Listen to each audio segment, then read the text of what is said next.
Hello, all. This is Jerry Rothkoff, managing attorney of Rothkoff Law Group, an elder care law firm serving seniors and their families both in New Jersey and Pennsylvania.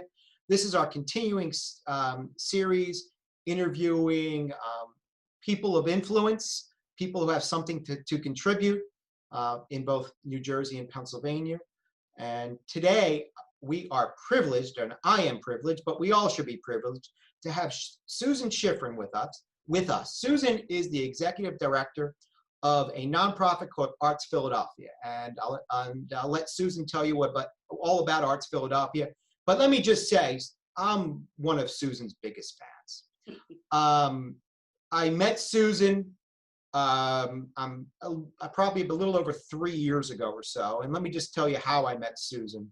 For those who do not know, I spent about 2 weeks in the Netherlands studying their healthcare delivery system specifically for seniors. And I visited the Amsterdam Museum of Modern Art. And we had a docent take us on a tour for those who suffer from dementia and specifically their care partners. And I was fascinated by what I saw. And then, when I returned to the Philadelphia area, I started investigating what similar programs there are in the Philadelphia area, similar to what I experienced at the Amsterdam Modern Museum of Art. And that, over a few months, that eventually took me to our honored guest today, Susan Shifrin. Contacted the Philadelphia Museum of Art. Their funding, unfortunately, through the Alzheimer's Association ran out, so there was no similar program that the Museum of Art in Philadelphia was doing, but thankfully, there is ARTZ Philadelphia. So, Susan Shifrin, welcome to our continuing Zoom interview series. It's a pleasure to have you. And it's a pleasure to be here. Thank you for inviting me, Jerry. So, you're executive director of a wonderful nonprofit organization called ARTZ Philadelphia. Can you talk about how ARTZ Philadelphia became into being? What was your mission? And talk a little about what ARTZ Philadelphia, what type of programming ARTZ Philadelphia does for the community. Sure, my pleasure. So a little more than, actually almost exactly 7 years ago, 7, 8. Time flies when you're having fun. In 2013, I had just left my position as the educator at a college art museum outside of Philadelphia, where we had started a program sounds like a program like what you saw in Amsterdam. We were starting to focus in new ways on communities that we hadn't properly served. And one of those communities was people living with dementia. And so we started a program. And what I saw in our galleries when people, some of them in moderate to late stage dementia, came into our galleries with their care partners or their professional caregivers, was kind of amazing. These were people who, in some cases, had stopped talking, in other cases were depressed, and within 10, 15 minutes of their arriving in our galleries and are starting to look at pieces of art, they were talking, they were arguing with each other about a particular work of art, some who had never spoken to each other. And when they left, there were smiles on all of their faces. And there were smiles on the faces of the social worker who came with them, the activities director. And so this became an ongoing program for us. When I left the museum, what I had seen in the galleries and my realization that, as Jerry says, there were no such programs in the Philadelphia area. Little did I know there were no such programs in most of the Mid-Atlantic. And so I decided to take a leap and to start Mm-hmm. what became ARTZ Philadelphia, as an organization, kind of a funky business model, even less sensible than public radio and television, I think. The idea with ARTZ Philadelphia is we deliver programs, we facilitate programs for people living with dementia and their care partners in museums around the region, in art centers, in community centers, in senior centers, day centers, and in long-term care communities, nursing homes. But part of my idea in founding this organization was that as we formed these partnerships with museums or community centers, part of our mission was going to be to teach the staff that their fears, their confusions about what it means to be a person with dementia, is that person going to fly off the handle and create a scene? Is that person even able to look at a work of art, let alone think something about it?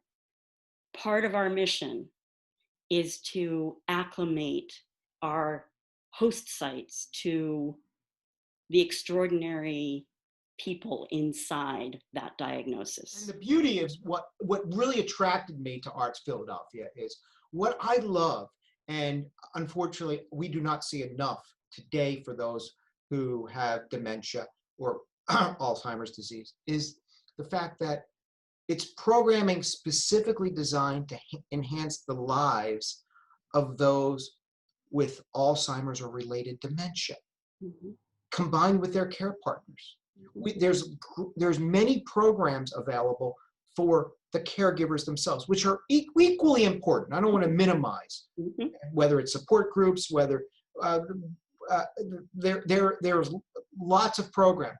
But in my mind, and what I love about ARTZ Philadelphia is there's not enough programming, locally as well as nationally, designed for the individuals who have some form of dementia themselves.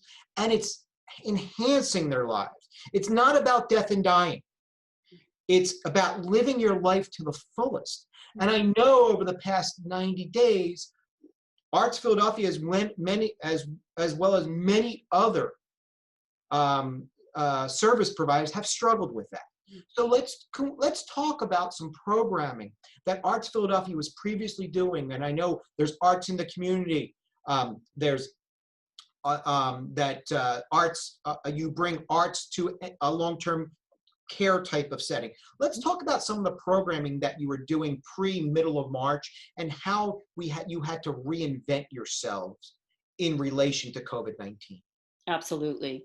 I just want to say that, Jerry, I think, we believe, this sounds a bit like gobbledygook, but we believe in asset and strength-based programming, which is to say not what people cannot do, but all of the things that they can do. And it turns out that dementia may rob some people of some memories, but their imaginations are freed in a lot of cases.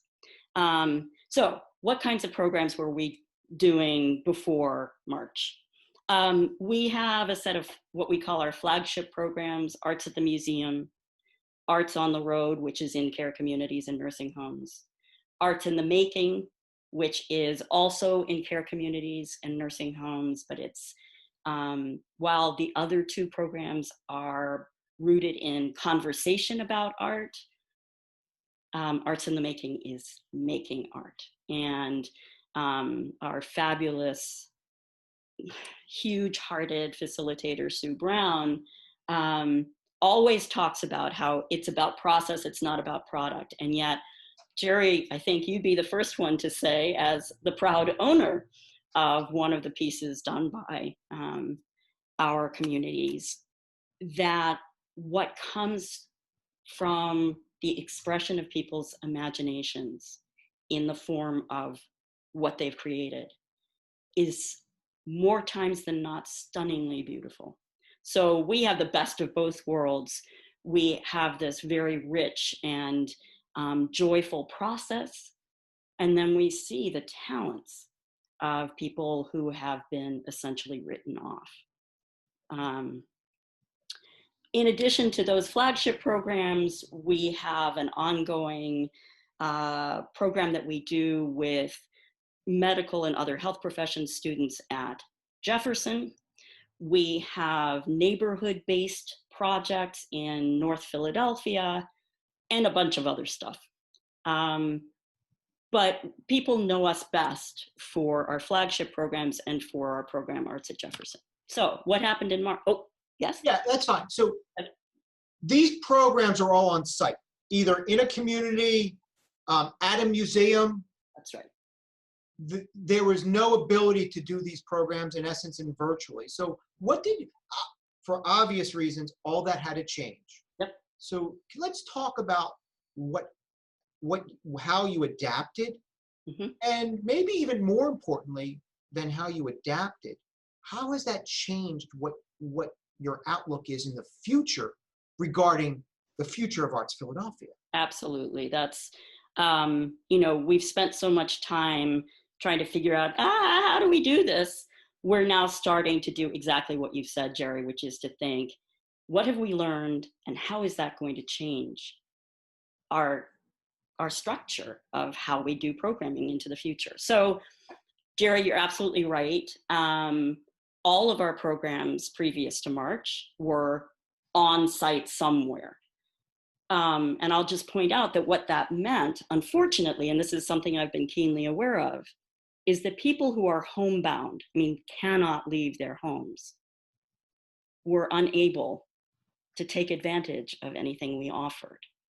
And that always really saddened me. So we were among the very first service organizations in Philadelphia to stop our in-person programs. And we did that for obvious reasons.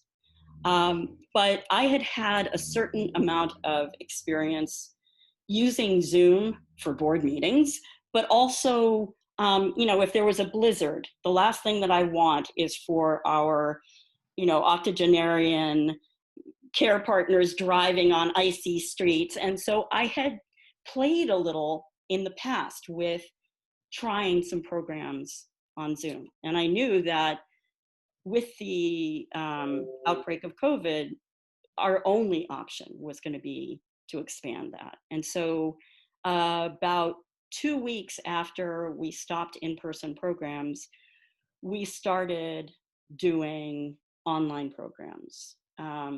So we moved our museum programs to Zoom, still partnering with the museums that normally host us. They're still providing us images to use on Zoom. There's still some of them funding the programs, which is very significant. The one thing that I pretty much knew we couldn't do is art making. How do you do art making virtually? But because I believe in the ingenuity of my staff more than my own, I said to Sue, I'm just assuming that that we can't do virtual art making. And she looked at me and she said, oh no, we must. And so, partnering with one of the care communities we've worked with the longest, we did our first virtual art making program. We've just gotten funding to start creating art making kits that we can deliver to care communities should there be another spike, or should they not have the staff involved in doing a full-fledged program with us, they'll be able to use these kits. So is it fair to say that you have been pleasantly surprised as to the value of virtual programming related to the arts and what you previously had on site? And we only have a few minutes remaining. Can you describe briefly then, what's the value of continuing to do virtual programming, specifically in a generic fashion? What's the value of bringing arts to a those with dementia and their care partners? What's the value that both of those individuals get out of it? So I'll take the last question first. There are, I think, some words that don't come up when we all talk about essential services, particularly in the time of a pandemic. We don't talk about quality of life, and we certainly don't talk about joy. And generally speaking, you don't expect joy to come up in the same breath with Alzheimer's disease or dementia. But joy and quality of life are what our organization is all about. So, yes, I've been not only pleasantly surprised, but amazed to see that some of the participants who used to come to our in-person programs actually prefer the virtual programs. They get to see details that they can't see. I can zoom in on the details of a painting and they love that. They can, they're in their own homes and so feel more comfortable to speak, actually. But, you know, Jerry knows that we've been hoping to expand into South Jersey for years now. When we're on Zoom, it doesn't matter if someone with dementia is in South Philly, South Jersey, California. We can be there for them. We have a care partner who has started coming to our programs. She lives in Cherry Hill. So there are these amazing benefits from working virtually. The word access, the word equity, these are words that have come up a lot in conversation recently. But those are words that are very meaningful to us too. The fact that for some people, access doesn't happen if they have to leave their home means doing things virtually gives them access. Now, we also have to worry about what if people don't have Wi-Fi, et cetera.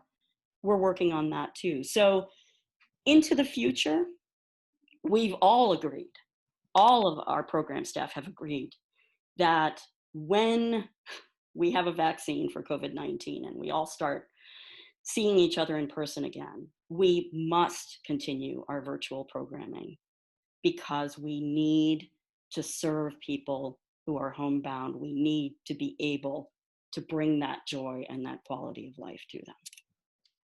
Susan, if a long-term care community or a volunteer or a donor who sees the value in the arts for those with dementia and their care partners would like to get in touch with you, can you talk about what is the best way to reach out to ARTZ Philadelphia? The best way, and I think Jerry's going to provide the URL for our website. The best way is, number one, to go to the website to see what we're all about. I can only say so much. There is email information, phone number, and ways to donate, all on our site. But generally speaking, I am not only happy to talk with people, I am heartened by talking to people about what we can offer and how we can partner. So, and the website is ARTZ Philly with, that's a Z, ARTZ Philly, PHILLY.org. ARTZ Philly with a Z.org for those who want to know. So Susan Shifrin, Executive Director of ARTZ Philadelphia. It's been an absolute pleasure and honor to have you, to hear your words about the value of arts and what you and ARTZ Philadelphia brings to our great community in the greater Philadelphia area, both in Pennsylvania and Southern New Jersey, is breathtaking and sorely needed. So thank you for all you do. Keep up the fantastic work. Thank you for providing, or I should say, enhancing the lives of many individuals who need their lives enhanced. And thank you for bringing arts to those who wouldn't otherwise be able to partake. So keep up the great work. It's been a pleasure having you.